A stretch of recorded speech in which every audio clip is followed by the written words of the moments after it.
Hey, what's up, people? We're back with the Symbio Cannabis podcast where we launch, scale, and exit CBD brands, and we talk about the different things that are going to help you guys. And today we're going to be talking about influencers, and got my partner Aaron on board as usual. What's up, buddy? Hey, dude, I'm excited to be here. Influencers is a fun topic, one of the best ways to market in the CBD and cannabis industry. It has no restrictions except with the FTC, which we'll get into. But it's a pretty clear and effective way to advertise your CBD products. Awesome, man. Yeah, I've seen you crush it with influencers. So this is like one of Aaron's areas of expertise, I would say. So I'm excited to learn myself a little more because we've talked a lot about it, but there's always some more to learn, And so I'm gonna sit back and learn and pepper you with some questions as we go. And so it's definitely exciting to learn today about it. All about it, man. Dude, I just started, excuse me for that, I'm putting on this chapstick. Oh, cool. One of our new clients, I haven't sent you this stuff yet, but Reliva. They have all these cool products that I'm just trying out. This is their topical balm, topical gel stick. Oh, yeah, that looks cool. Lip balm. I'll tell you, and what these guys have figured out, you can advertise all three of these. Yep, exactly. Topicals are much easier to be compliant on Facebook. Yeah, and I'm wearing my buddy's T-shirt today. We got the hemp powered shirt on from Eco Life. So what's up, Anthony, out there? But yeah, so there's so many cool brands doing different things, and I'm talking to companies now that are looking to get into the hemp fiber and hempcrete space and clothing. And so there's a shoe company that I talked to recently called Fly Soul Shoes. So yeah, there's just so much happening with hemp products these days. Did you see that hemp toilet paper one that people were posting? Yeah. I saw hemp straws. I'd be all about hemp toilet paper, especially with the toilet paper outage with this whole Corona thing going nuts. No, man. Yeah, so there's a lot of opportunity. I actually spoke to a company today, and we'll be speaking again tomorrow. They have a product that they're testing with doctors right now in the lab that supposedly can kill the coronavirus. That's a CBD related product. So he's letting me know tomorrow how they're testing it today. So pretty interesting. If you don't hear back, you know why. Yeah.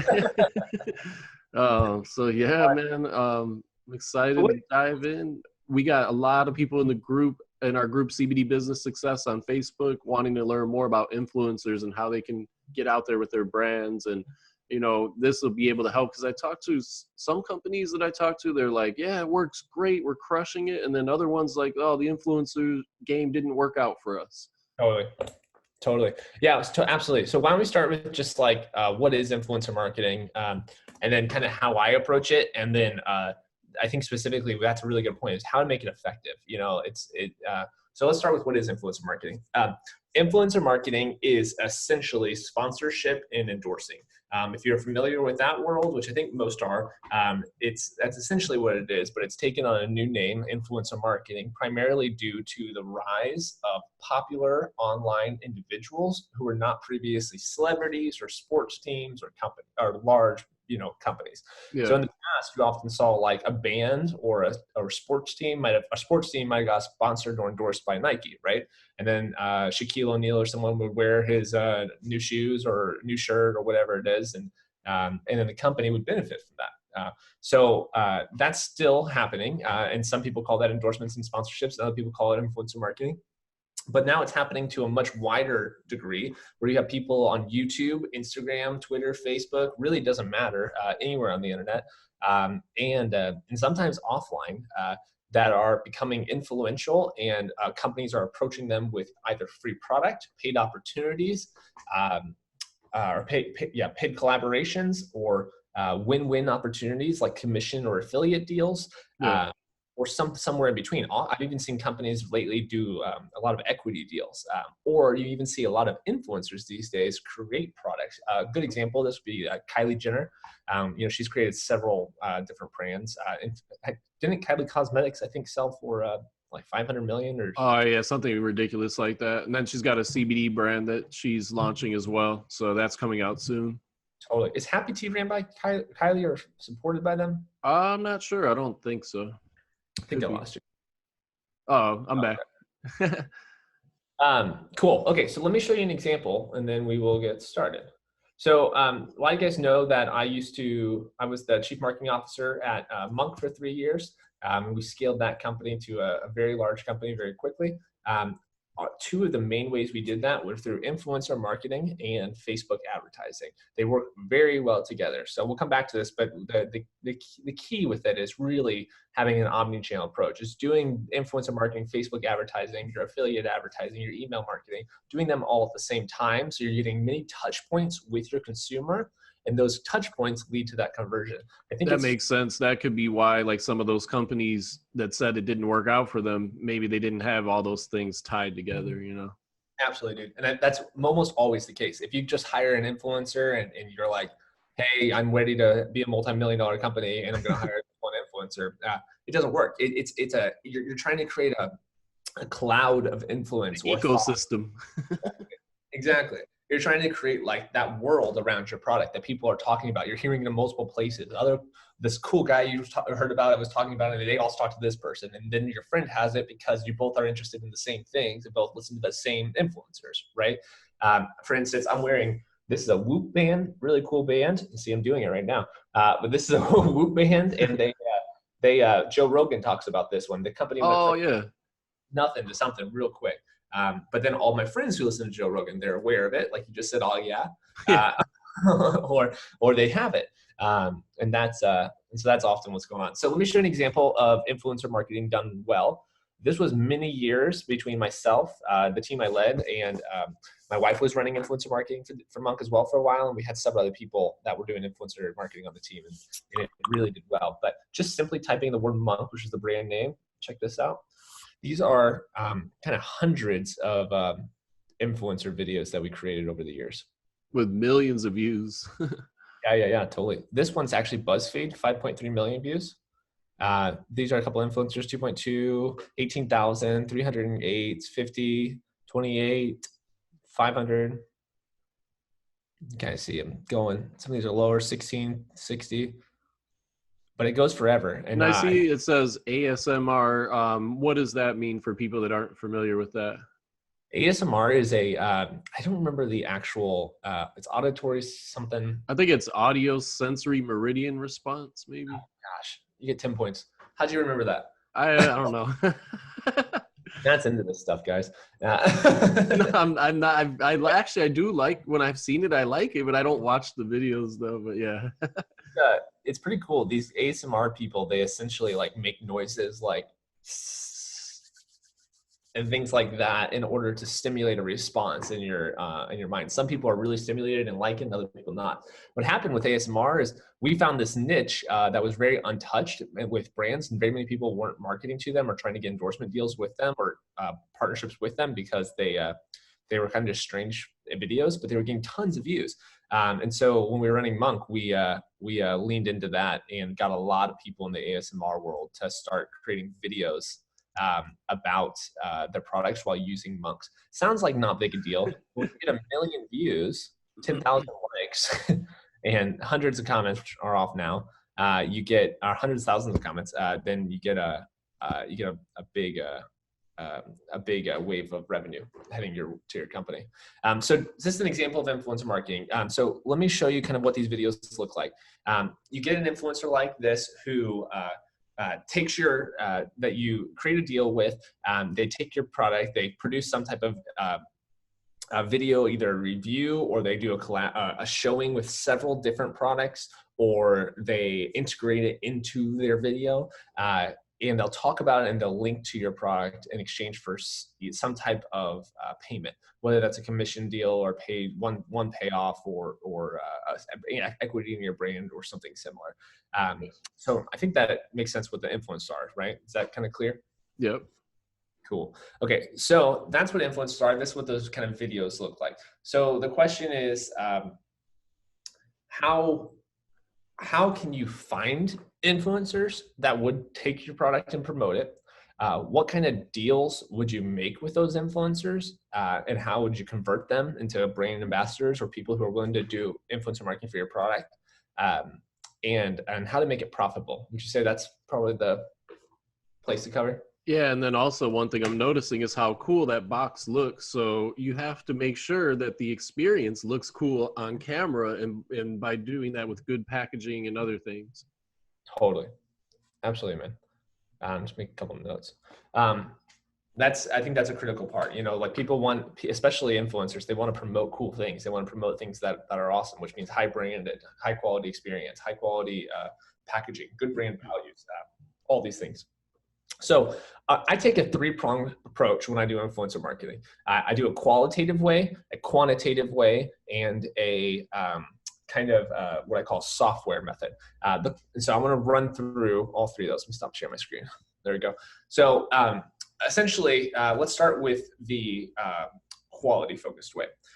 The way that you find with quality-focused way, it's really about finding 10 to 30 influencers who have high affinity to your brand and its values and missions. For instance, if your brand is for veterans or front by veterans, you might find other veterans who are influencers and find those people who already align with what you and your brand care about. Or let's say that you're really into yoga. And your brand really supports yoga or fits that vibe. You would find influencers that are already in that world. So the quality method is about finding 10 or 30 people that upload fairly frequently and are receiving somewhere in the range. There's many different ways you can go about this, but I like to be in that range of 5 to 200,000 views on average per video. The cost is going to correspond to how many views on average they're going to get. And is there a standard for that in the industry, or is it just by influencer? You kind of haggle with them. Exactly. It's kind of haggling. It's, you know, it's kind of like the bartering system. So there's not really any kind of, there's not really too much of a method to the madness. These days, influencers are far more expensive than they used to be, but there's still a lot of opportunity to kind of just make deals with these people. And that's why really finding influencers that have high brand affinity, have these values that you can relate to, is a good way to go about it, because those people will often make you a deal, and it'll be cheaper to work with them than other people. That totally makes sense. Is they're going to be more passionate about the brand and what you're trying to do, and what you stand for and who you're giving back to and things like that. Like when we had our brand, we were giving back to kids with epilepsy. So of course, a lot of people were wanting to help promote that, and help out. And so. Absolutely. And that's exactly what I mean. And you know, when the influencer likes your product, that is the fundamental difference in whether it's going to convert well or not. I can say, hey, yeah, go check this out. Or I can say, this is wonderful. I've been using it lately and it's really changed my life. This is how I'm using it. This is what they care for. This is what I care about. And I hope you guys give them a shot. Yeah. And you got to have just something that looks cool and different. Like even that Dream bottle that you just picked up, it has that really cool like gold seal around the top, and it just looks like nice quality and very cool look to it. It works super well. This is their recovery gel. We're doing ads for these guys, and we're kind of trying to scale them up now. It's a great product. I just put it on my back, and my back already feels better, which is great. Man, I need some of that. Got to hit up Austin. But yeah, that's important. Like if you just have just a normal looking tincture bottle or something like that, it's the influencer's not going to be into that, Exactly. I was seeing if I had any poor branding stuff, but exactly. You got to have an experience that they want to promote, because for them, they're talking to their customers, they're talking to their audience. They want to show things of value, just like you're trying to provide value to the influencer, and the influencer is trying to provide value to their audience at the end of the day. So, okay, let's get into more of the nuts and bolts, how we do this. So the first thing you want to find, this is the qualitative method. So method number one, find 10 to 30 people. You get that range of 5,000 to 20,000. You need to collect their emails. Let me show you real quick an example on how you can find an influencer's email. There's a lot of different ways to find influencers. I think a strong way to do it is things like, what would be a wellness product that's similar to CBD? How about, you could do anything, but let's start with, I'm just gonna do CBD to start. CBD review. Now, I wouldn't necessarily recommend just going looking for CBD influencers because they're often tapped. I would start, actually, let's do yoga. I would look for people that are outside of the CBD world that their audience would be interested in the product. So, in instance, yoga session. I don't know. Okay, so here is a deep stretch, total body yoga with Adrene.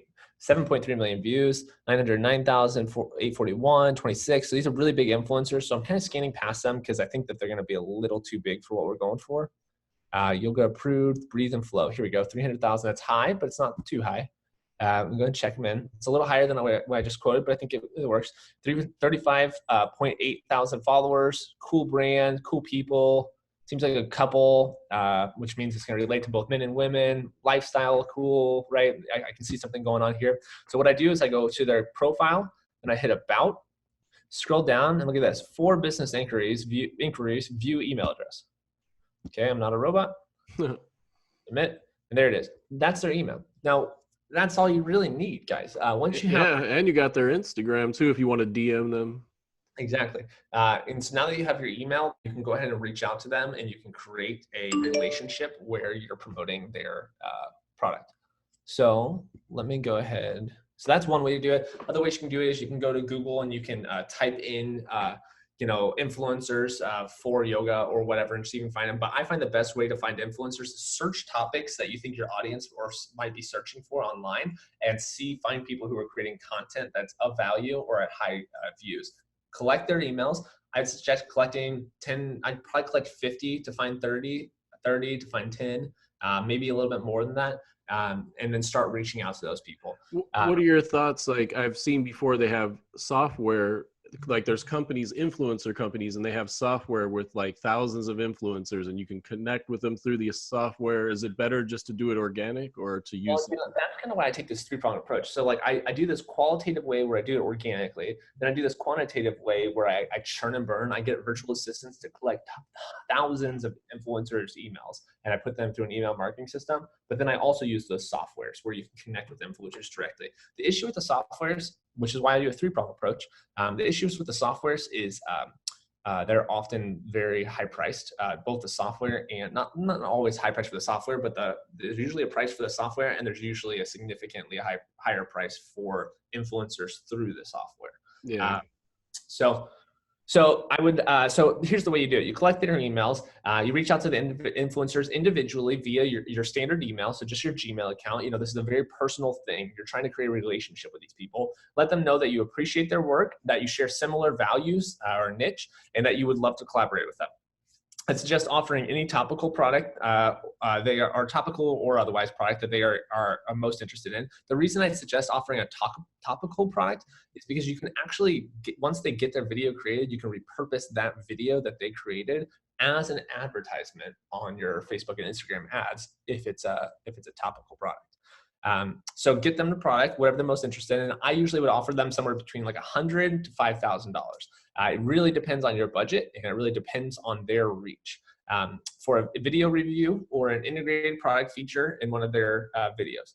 So the difference is if I do a dedicated video review, hey, this is a great product, it's wonderful, XYZ, or if I do, or if I'm already talking about it in the podcast and I just show it as one piece of it. So I've done multiple products just in this podcast already, which is an integrated review or integrated experience, if that makes sense. So the price should also account for the type of video they produce. Single product features equal more value than a multi-company product feature. Sometimes the most effective videos are the standard content that is interrupted by these influencers, like I was telling you. And I'm kind of I have these guidelines that I've created. I'll go ahead and show you guys these real quick if you want to take a screenshot. This is some influencer strategies that I've created for different clients of mine and broken down. I don't usually share this with everyone, so I'm not going to share it long, but if you guys want to take a peek, here it is.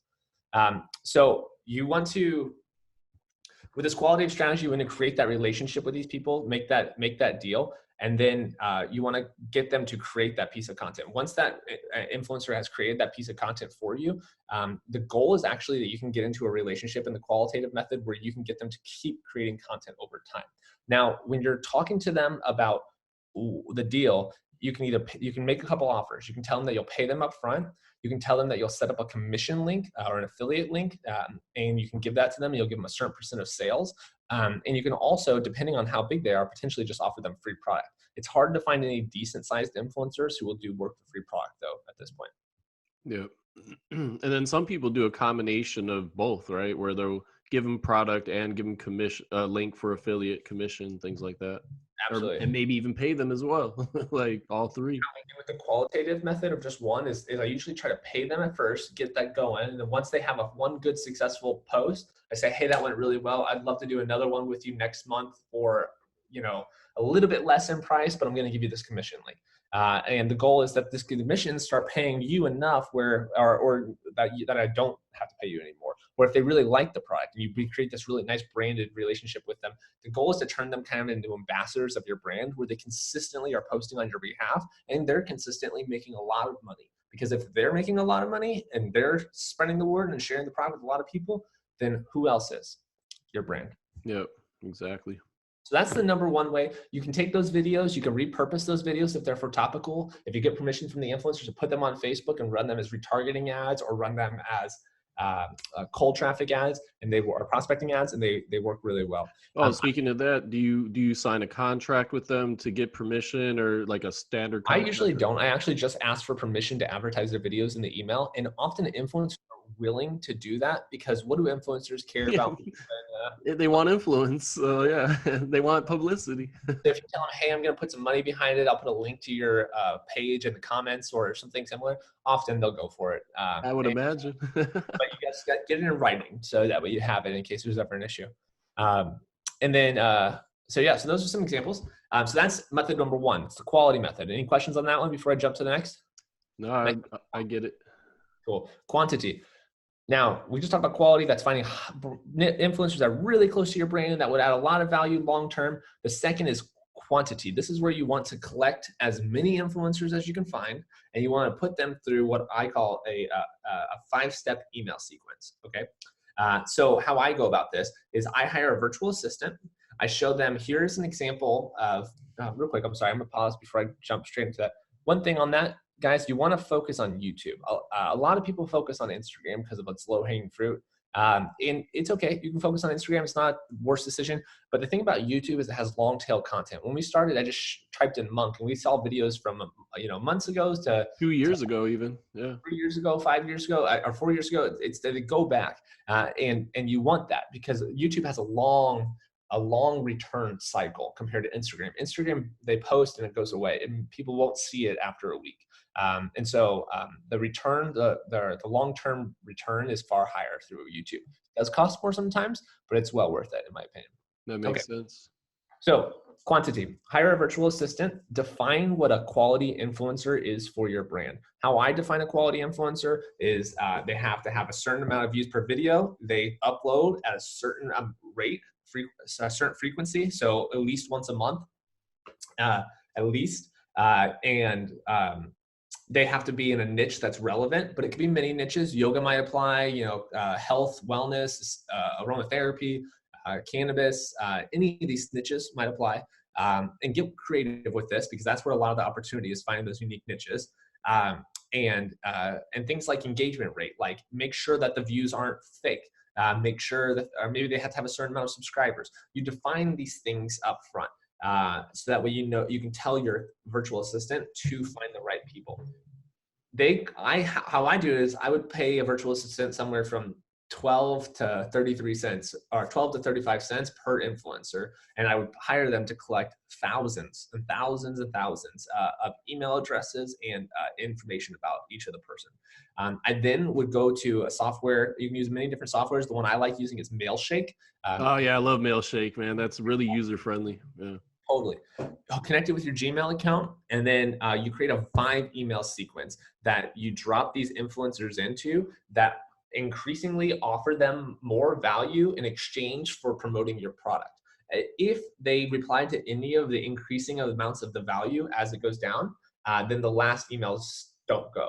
So let me explain how this works. I have, Matt, you're the influencer. I put you in my email sequence. I say, hey, Matt, and this is a template. It's auto-populating your name from the file that the influencer created. Hey, Matt, we love your work. You do so much for the cannabis industry, and we saw your videos, and we would love to work with you. Can we send you a free product? And if you like it, would you be willing to feature it on your channel, or send us a photo with you using it, or whatever? And usually I don't even say if you like it. I just say we'd love to send you a product, and would love for you to feature on your channel if you like it, or feature on your channel. Okay, so maybe you say, oh, you get emails like this every day of the week. Fuck that. I have no time for that, Yeah, right? ignore. Or maybe you say, oh, that's a product that I really like, and I'm totally down for it. Great. Yeah. If you really like it, that's it. Game over. You send them the product, create the relationship. I sometimes include kind of like a short contract in the email. So it's like by replying to the email, they are accepting it. It's not necessary. It's the way you can do it. And so that's that. So let's say though you said that you didn't reply. You just ignored me. Okay. So then a day later or a couple days later, I sent another email. Okay. This email says, hey, Matt, I hope you got my last email. Would love to work with you. We'd love to send you free product. We'd also be willing to send you $100. Something flat, something easy, something you can offer to thousands of people. And any of those people that accepted it, it would be worthwhile because your virtual assistant had already qualified those influencers. Yeah, that makes sense. Yep. So then they might say, absolutely, I want to work with you. I'll take the $100 and the free product. Great. So you stop sending them emails. They make the relationship and it's beautiful. If not, you get no reply. The third email might be, hey, just so you know, we'd also love to advertise whatever video you create. And this will drive a lot of views to your profile and kind of help both of us grow at the same time. You can tell them that you'd be willing to commit a certain amount of money behind it if you want, but it's not necessary. And then so a lot of influencers reply to those. Why? Because they care about views. They care about additional growth. And you can just express to them, I'm going to put money behind your video and put a link in the comment or in the caption that's going to promote you. And thus you're going to drive more traffic. So they reply or they don't. I increase the offer on the fourth time. I say, hey, we would love to collaborate with you. We'd be willing to even offer you a commission link on top of that. So I'm increasing the value each time. So free product, $100 in free product, $100 free product in advertising, $100 free product advertising in a commission link. And then I finally say that commission link is somewhere between 10 and 20% usually. Yeah, you answered my question. You read my mind. 10 and 20%. And then sometimes you do a code for the customer. So it can be even a little bit more than that. But so 10% for the influencer, 10% for the customers, 20% for the influencers, 10% for the customers, something like that. And then finally, my last email is, hey, this is the last time I reach out to you. We'd really love to work with you. We think you're wonderful. If you're not interested, no worries. We won't bother you anymore. But we would be happy to discuss any type of collaboration that fits what you're willing to do. That gives them the last minute opportunity to counter pitch you. So that whole time we were pitching them something that we already planned for, which is why we're able to churn through thousands of people. But that last one is giving them the opportunity to come back and pitch you or deals off the table. And, when you start saying the deals off the table, what do people sometimes experience? FOMO. They don't and they're like, oh, wait a minute. What I do when when I do cold email outreach for getting brick and mortar accounts for CBD brands, the last email in a series of like 5 or 6 will say, you must be busy. So I'm going to put you in my CRM system and I'm going to get back to you in 2 months. And then I start the whole thing all over again 2 months down the line. What was that guy you told me about yesterday or the other day? He said,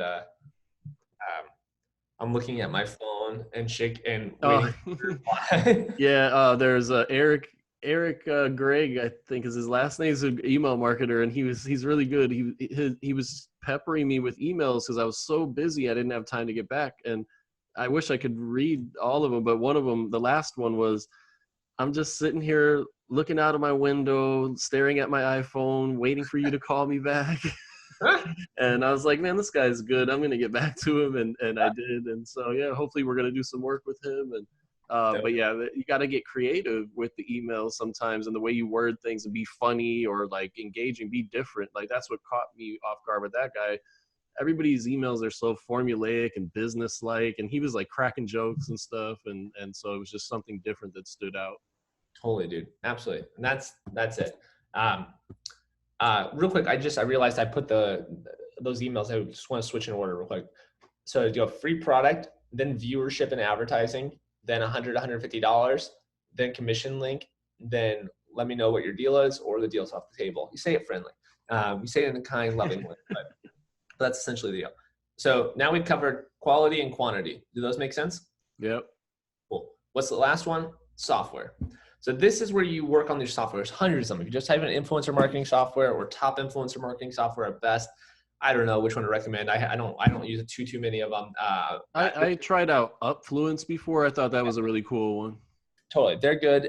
There's a couple other ones that are pretty good out there, but this is my least favorite approach, but it's an easier and clear way to kind of make it work, and it often offers a little bit of security. So essentially, there's these websites like Upfluence. You go to them, you log in, create an account. Sometimes you pay a fee. You find influencers who fit your niche that you want to work with, and they sometimes have rates that are already out there in the public.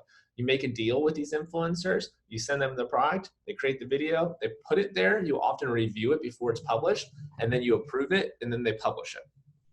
Does that make sense? Yeah, what I like about those softwares. I like tracking things, and a lot of them have all that built in, and you can just see all the results really easy with dashboards and things like that. So that's one of the pluses to using one of those. Totally. You can see the results. The negative part of that is it's not always the revenue though, like this is, and so that's the issue with it. But I think it is a good, like the key is if you do all three of these approach, if you're getting influencers through software, if you're churning and burning through thousands of influencers or hundreds of influencers, and you're also finding hand-picked organic influencers, if you do all three of those approaches, you're going to create a cloud of influence. You're going to start creating awareness in the marketplace of what that you're targeting. And that's going to lead to a lot of sales. I suggest often that people should start in one niche, because when you're starting in one niche, they're already in a cloud. They're already in the yoga niche. They're already in the ASMR niche. Start with them and really hit it. Hit it. Because often the people who are watching one yoga influencer are watching other yoga influencers. Then they think your brand is huge. They're like, man, this brand's everywhere. Omnipresence. And if everyone's talking about it, I better get on it. Yeah, that makes, and people are like that, that's in our nature, like that FOMO. Totally, man. Absolutely. And at least it's interesting, and there must be something there. And so it's a good way to go about it. Okay. Yeah, so and the retargeting, it works, man. It works on me. Like I bought that Dr. Squatch soap because he kept retargeting me, and I got like 6 bars, and I like it. So yeah, it's like, it works. That's awesome. Yeah, they're a cool company. Okay, so let's say now you have these influencers and you've tried it and you spent $1,000 and you're pissed. You spent $10,000 and you're pissed. You spend $100,000 and you're pissed. You didn't get the revenue. This is where it comes to the omni-channel approach, right? This is really where it comes to really layering your marketing with multiple acquisition channels at the same time. Yeah. My recommendation is people should be doing things like Facebook and Instagram advertising, influencer marketing, affiliate advertising, email marketing, and PR at the same time. If you're doing that stack, you're good. If you want to tighten that up, PR, influencers, and Facebook and Instagram advertising. It's the same company, same platform. So that would be the 3 that I would focus on. Those are the 3 that I focus on. And so essentially how this works, let me show you how these kind of fit together. You get an influencer to post. That drives traffic to your website, but they don't buy. Okay. Well, then you reuse that content on your ads and you retarget those people through advertising in order to get them to see your product again. And then they get a second or a third touch point with your product. Yeah. PR, you can retarget them also with articles or PR articles, or they might come across your brand through these PR articles, which gives you another touch point. And they all work really synergistically. You can use PR articles for advertising. You can use influencer videos for advertising. Influencers will often talk about how they see your products in advertising, which relates with the consumers. And those are really good ways to go about it. Email marketing stacks in here because you might start collecting those subscribers. For sure. Or the new customers, so you can resell them over time. And then what about like if you had an older crowd, it's old school, but direct mail. Like if you had the right influencer and you send out postcards or something, like that could be really huge. I can't find it right now, but I have this postcard from a brand new brand actually, and they're doing direct mail. I think there's a lot of opportunity there. You do these and the thing is, if you got you got to get their address somehow for that one, but it works really good on like retention. But if you can get their address, I think it's a strong way to go about it. Yeah, there's actually one of my clients that I work with. He has a software that if they hit your website, he can get their address. Supposedly, that's what he's going to talk about that. There's a new like data. A lot of new data companies out there that are collecting a lot of people's information. And what happens is they can analyze your traffic and they can give you the email addresses of the people who visit your website. or the full addresses. Yeah, and their everything about them, like their name, email, phone, and their address. That's what, and then even if they just hit your website for a second. Isn't So it? Now, this is why email marketing is such an important piece of this. If you drive a bunch of traffic through influencers, or then you retarget that traffic on Facebook, retargeting, for those who aren't clear, that's when you're scrolling, you go to Amazon, you look at some shoes, and then you're scrolling through Facebook and you see those shoes pop up again. That's retargeting. It's very effective, and people do it all day long. And then if you're able to get their emails and then send them emails, or then send them direct mail because they just looked at your website, they're going to think you're listening to them through your TV. But it works, man. So that's kind of my three-pronged approach. That was kind of a lot. So let me break that down into how to land your first influencers in 3 steps. Go to YouTube. Type in what you think your audience is searching for. What would you search for if you were interested in CBD? I would search something like yoga or wellness or golf. It could be if you had a golf brand, CrossFit, whatever. Yeah. Find their profile, collect their email, reach out to them, and make a deal. That's it.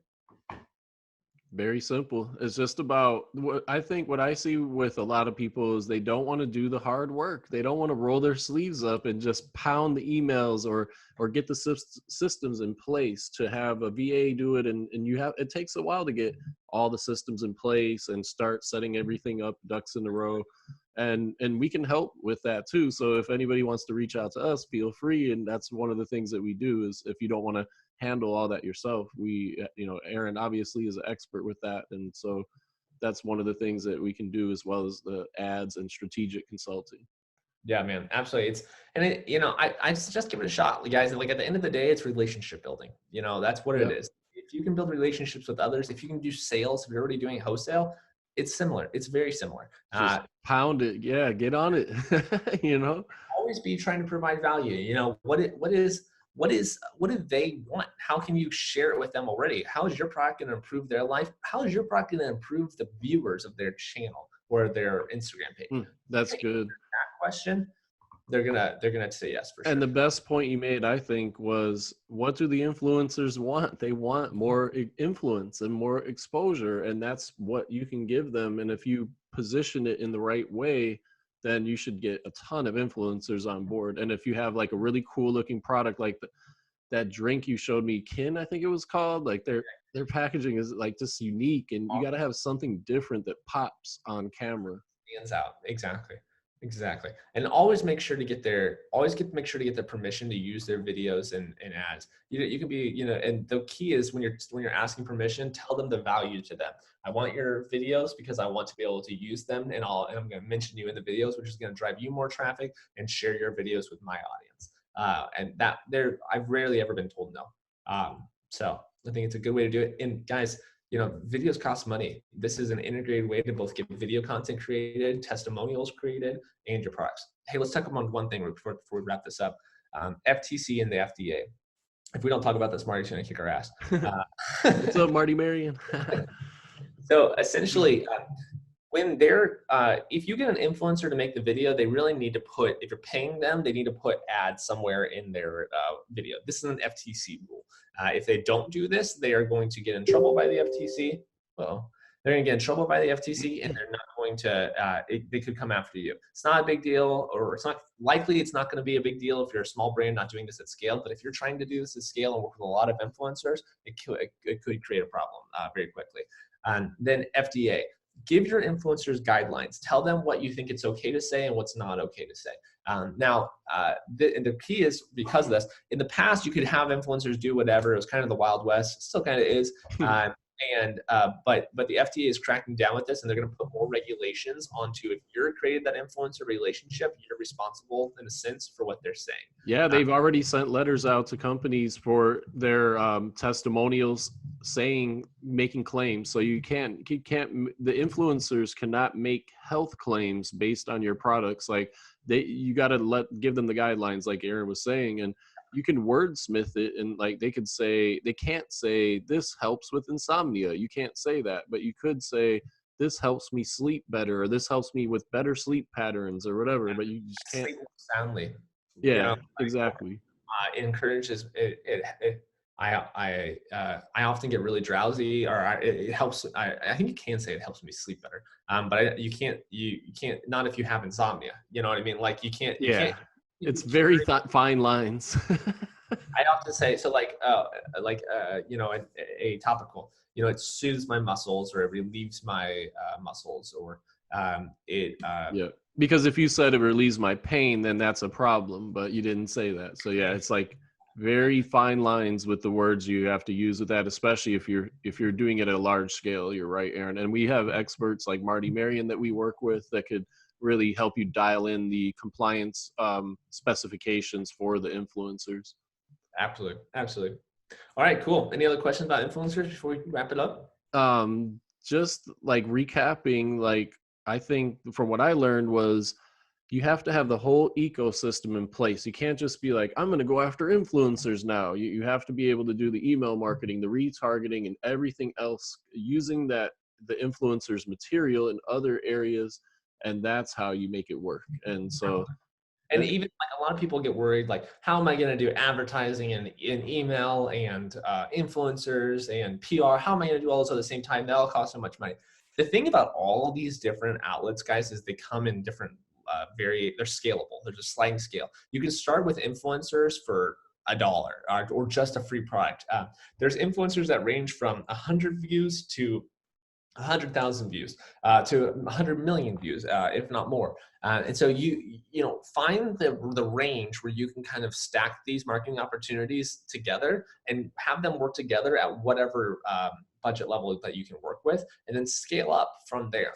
You know, you can start, and often a lot of these systems, once you have them in place, it's just like tweaking your car or improving your car once you create it.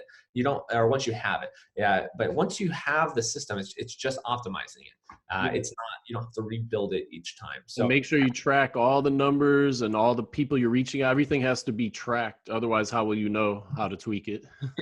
does some really cool things like that. When I would put the influence there, we'd find out, you know, hey, I'm getting a 10% conversion rate of people I reached to that turned into influencers, and a 40% open rate or 38% open rate. Those were really high numbers. They're hard to get now. A lot, you know, influencer marketing changes constantly. But that's, you know, you're going for that goal. One last thing is, if you can get them a way to get them an attribution link, they call them UTM links. You can find them on Google can help you create them by just type in Google UTM link online. And you want to give these links to the influencer ideally, or give them a bit.ly link or something similar. What happens when they click through those links, you can track the traffic and see how much each individual influencer actually made you through Google Analytics. Attribution is complicated, and it can take a lot of energy, but just some base level stuff like that can help you get a better idea of how profitable things are. Nice. Yeah, and the good thing is, if it's a headache, just call Aaron, and he'll do it for you with a small fee.